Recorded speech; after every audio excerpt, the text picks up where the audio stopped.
નમસ્કાર દર્શક મિત્રો, હું છું બાબા સૈયદ. વિજાપુરની ખબરમાં આપનું સ્વાગત છે. સુન્ની જમાઅત કૌમે બવાહિર વિજાપુરના નેજા હેઠળ વિજાપુર વહોરા જમાતના ખિલખિલાટ ગ્રુપ દ્વારા ઇનામ વિતરણનું કાર્યક્રમ યોજાયું. સમાચાર વિગતવાર જાણીએ તો શનિવારની રાત્રિએ નાની વરવાડ ખાતે સુન્ની જમાત કૌમે બવાહિર વિજાપુરના નેજા હેઠળ વિજાપુર વહોરા જમાતના ખિલખિલાટ ગ્રુપ દ્વારા જમાતના તેજસ્વી તાલાઓનું સન્માન કાર્યક્રમમાં ઇનામ વિતરણનું કાર્યક્રમ યોજવામાં આવ્યું હતું. આપણે તે પણ જણાવ્યું કે આ કાર્યક્રમ વાર્ષિક યોજવામાં આવતો હોય છે, જેમાં સ્કૂલ કોલેજમાં અભ્યાસ કરતા વિદ્યાર્થીઓમાં સારું પરિણામ મેળવનાર વિદ્યાર્થીઓને ઇનામ મેડલ આપીને સન્માનિત કરવામાં આવ્યા હતા. જ્યારે સમાજમાં પોતાની આગવી પ્રતિભાને લઈને આગવી ઓળખ ધરાવનાર વિશિષ્ટ પ્રતિભાઓને પર ધરાવતા લોકોને પણ સન્માનિત કરવામાં આવ્યા હતા. આ પ્રસંગે સમાજના અગ્રણીઓ અને મોટી સંખ્યામાં સમાજના લોકો ઉપસ્થિત રહ્યા હતા. આવા સમાચાર અપડેટ લઈને ફરીથી મળતા રહીશું. ત્યાં સુધી અમારી ચેનલ વિજાપુરની ખબરને સબસ્ક્રાઇબ. સાયબર અવેરનેસની જરૂર શા માટે? આજે આપણે એકબીજા સાથે જોડાયેલા વિશ્વમાં રહી રહ્યા છીએ, એટલે કે this time is a globalisation world. આપણે જાણીએ જ છીએ કે ટેકનોલોજી આપણા રોજિંદા જીવનમાં ઘણી મહત્વપૂર્ણ ભૂમિકા ભજવી રહી છે. And great power comes with great responsibility. જેમ જેમ આપણે ટેકનોલોજીનો વધુને વધુ ઉપયોગ રોજિંદા જીવનમાં કરતા રહીશું, તેમ તેમ તેની સાથે આવતા જોખમોને પણ આપણને સ્વીકારવા જ પડશે. તો હવે આપણને એમ પ્રશ્ન થાય કે આ ટેકનોલોજી સાથે સંકળાયેલા જોખમો છે કયા? આ ટેકનોલોજી સાથે સંકળાયેલા જોખમો કહો કે સાયબર ક્રાઇમ કહો, આની આપણા જીવન પર શી અસર થઈ શકે? મિત્રો, સાયબર ક્રાઇમ એટલે આપણી સાથે થતી ઓનલાઈન છેતરપિંડી.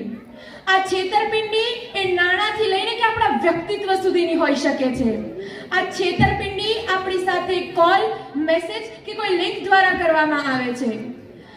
અને આ અપરાધો ઘડીને આપણા નાણાંને લૂંટી લેવાનો આ ઘડવૈયો એટલે જ આ સાયબર ક્રાઇમ.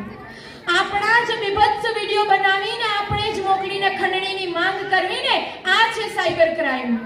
અને આપણા જ નાણાંને આપણા જ વ્યક્તિત્વને છીનવી લેવાનો કૂટ ધંધો એટલે આ સાયબર ક્રાઇમ. સાયબર વર્લ્ડમાં આપણને આ ચાર શબ્દોનું એક વાક્ય ઘણું મહત્વનું જોવા મળે છે કે થિંક બિફોર યુ ક્લિક. અને હું તો કહું કે think 1000 times before you click. Cyber ધમકીઓ એ વાસ્તવિક છે અને એના પરિણામો ગંભીર આવી જ શકે છે. ઓળખની ચોરીથી લઈને કે નાણાંના નુકસાન સુધી અને ડેટા ભંગથી લઈને કે રાષ્ટ્રીય સુરક્ષાના ભંગ સુધી આના પરિણામો આપણને જોવા મળી જ રહ્યા છીએ. પરંતુ સારી વાત એ છે કે આપણે આમાંથી આપણી જાતને સુરક્ષિત રાખી શકીએ છીએ. થોડા ઘણા સાયબર જોખમોથી આપણે જાણકારી મેળવી અને તેની સરળ સુરક્ષાને પ્રાપ્ત કરીને આપણે સાયબર હુમલાનો ભોગ બનતા અટકી શકીએ છીએ. એક વૈશ્વિક અહેવાલ મુજબ ભારતના 2024ના વર્ષમાં 79 મિલિયન સાયબર અટેક્સ થયા છે. તો હવે પ્રશ્ન એમ થાય કે આનાથી બચવું તો બચવું કઈ રીતે? આપણે આપણા કોઈ પણ અકાઉન્ટ્સનો અનન્ય અને સુરક્ષિત પાસવર્ડ રાખીને આપણે શરૂઆત કરી શકીએ છીએ. આપણું સોફ્ટવેર અપ ટુ ડેટ રાખીને આનું કાર્ય આપણે આગળ વધારી શકીએ છીએ. કોઈ પણ અજાણ્યા ઈમેલ્સ કે લિંક્સને આપણે ઓપન ન જ કરવી જોઈએ. અને 2 ફેક્ટર ઓથેન્ટિકેશનને સક્ષમ કરીને આપણો મહત્વપૂર્ણ ડેટા બેકઅપમાં લેવો જોઈએ. ટૂંકમાં કહું તો આપણો કોઈ બી પર્સનલ ડોક્યુમેન્ટ કે પર્સનલ ડેટા કોઈ પણ અજાણ્યા વ્યક્તિ સાથે શેર ન જ કરવો જોઈએ.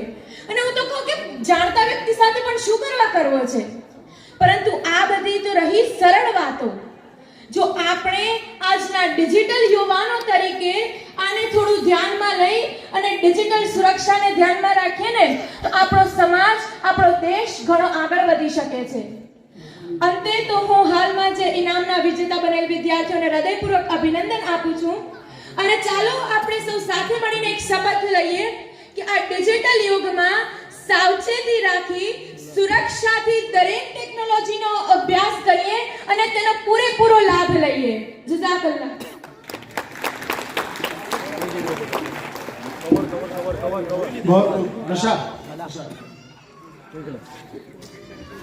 बहुत खूब. बहुत कम वक्त में मुख्तसर अंदाज में बच्ची ने बहुत कुछ आपसे कह दिया कि रहबर है, अगर आप तो